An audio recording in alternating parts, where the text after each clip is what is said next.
What promises to be a very exciting conversation, a very thoughtful conversation with a man I deeply respect and admire. This takes me back to 2015. That was my first conversation with Suresh Narayanan.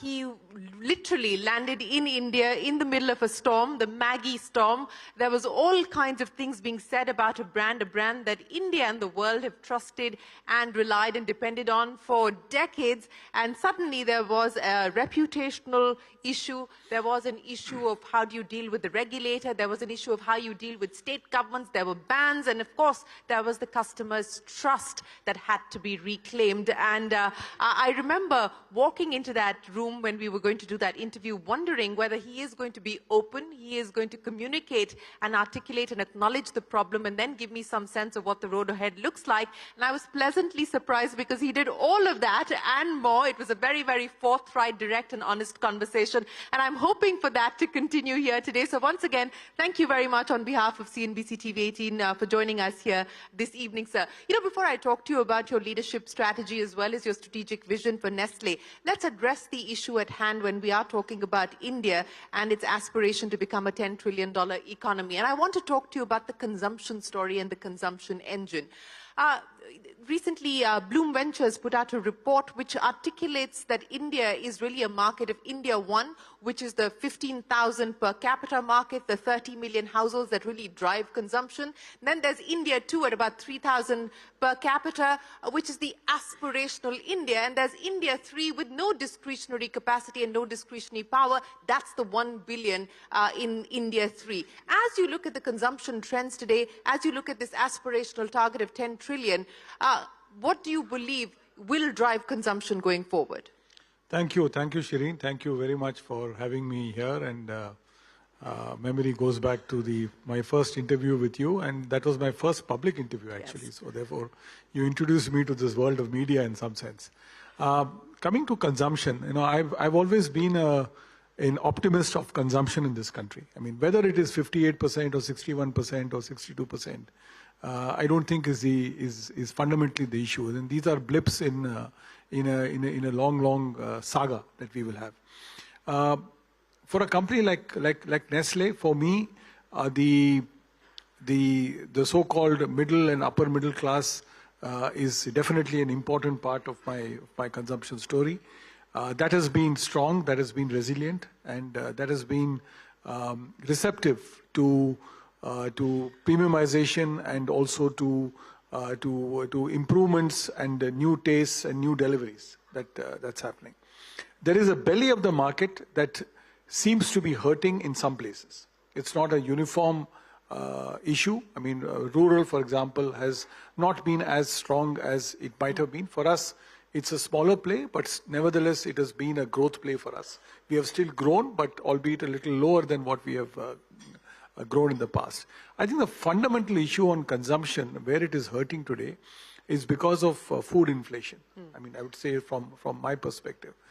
Food inflation clearly has meant that the price-value equations have gone awry in the market. And that means that the volume growths have been under pressure. And now that inflation seems to be relenting, or at least the headline definitely is down, and the food inflation is also moderating, companies and organizations have to find the necessary armory and the credo to be able to get back the volume growth. And therefore, this kind of bit of pain of adjustment from a high inflation, low volume economy into a relatively better volume, but a low inflation economy. And this is what is really the inflection point or the pain point that we are feeling today. But longer term, Shereen, I firmly believe that India is a strong consumption story. Whether it is a U recovery or a K recovery, we can keep talking about the alphabets. The fundamental direction of consumption is northwards. And I think it is going to remain that for a long, long time. You believe that consumption will continue to accelerate from here on. But in the near term, just to address the near-term challenges and the food inflation pain that we're hopefully getting past now, you know, some of your peers say FMCG is no longer FMCG, it's SMCG, slow-moving consumer goods. So how long do you believe that that's likely to continue? Look, I think, you know, unfortunately, you know, everything everything has a pace. And I think we have to give it a certain pace. There is no point in being cryptic and calling fast moving as slow moving. The fact of the matter is, it is this inflection point. The fact of the matter is that companies have faced unprecedented inflation. I mean, the inflation that my organization faced in 2023 is equal to 2020 and 21 and 22 put together. So clearly it was a very, very serious inflation. Sacrifices had to be made, options had to be chosen, and obviously the volumes, which were still positive, came down. Now the volumes are starting to pick up, or at least that's the hope that companies have. So I think we will get back to our moniker of being fast moving. Just give us a bit of time. Okay, we'll give you a little bit more time, sir. But let me link the macros now to the micros, and we're talking about leadership, and an aspect which is crucial to leadership is anticipating change and anticipating what will drive growth going forward. As you look at the future, from your vantage point today, what do you describe as the mega trends that will shape Nestle's future growth strategy, and link that back to the India growth strategy as well? Look, I think the fact of the matter is that there are 3 or 4 things that are becoming visible post-COVID especially, which I think will benefit companies like Nestle and propel us forward. The first one is the equation and the premium on quality. You know, there was a time when Kaam Chalao was okay, right? Today, Kaam Chalao is not okay. Even the humble consumer who pays 10 rupees wants to buy a good quality product. So I think quality is becoming now at a premium, and this is definitely going to benefit organizations for whom quality is front and center of what they're doing. That's one. The second one is, I think, the value ascribed to nutrition and wellness. I think these are 2. I think we have an eminent person like Dr. Trehan in the audience, and he'll be able to talk much more about it. But I noticed that the nutrition and wellness are going together. It's no longer nutrition just feeding yourself, but you also want to feed yourself with stuff that is good for you.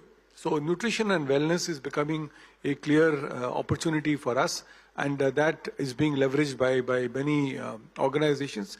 The third one, which is quite distinct post-COVID and now apparent in the last couple of quarters, is premiumization. Consumers are willing to uptrade significantly. You know, brands are no longer products, they are experiences. So there is a Maggi experience, a Nescafe experience, a Kit Kat experience.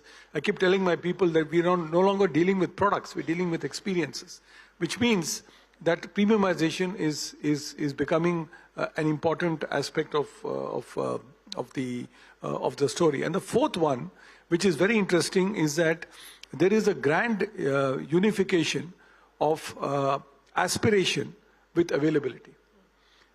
Small town India, or rural as we call it, today has become very aspirational. They watch the same videos. I mean, thanks to the free data that was given out by a leading telecom company to begin with. I think our usage of data is much higher than China and many of the countries put together. And at the lowest cost. And the lowest cost. Yeah. So therefore, this is creating a lot of aspiration.